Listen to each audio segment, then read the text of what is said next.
আগামী বছরই রোহিঙ্গা প্রত্যাবাসন শুরু হবে বলে আশা করছে জাপান। কথা জানিয়ে দেশটির রাষ্ট্রদূত ইতো নাওকি বলেছেন, এ লক্ষ্যে মিয়ানমারের শীর্ষ নেতাদের সঙ্গে আলোচনা চালিয়ে যাচ্ছে তার দেশ। জাতীয় প্রেস ক্লাবে ডিক্যাপ টকে অংশ নিয়ে জাপানের রাষ্ট্রদূত আরও বলেন, রোহিঙ্গা সংকটে শুরু থেকে এ সমস্যার সমাধান চেয়ে আসছে জাপান। এছাড়া নিয়োগের পরিবেশ তৈরিতে বাংলাদেশের ইতিবাচক উদ্যোগের কথা তুলে ধরেন তিনি। বলেন, ভালো পরিবেশ আছে বলেই বিশ্বের শক্তিশালী দেশগুলো এখানে বিনিয়োগে আগ্রহী।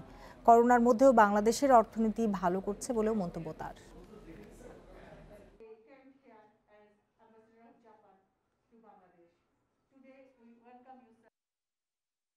The start of the repatriation process in 2021.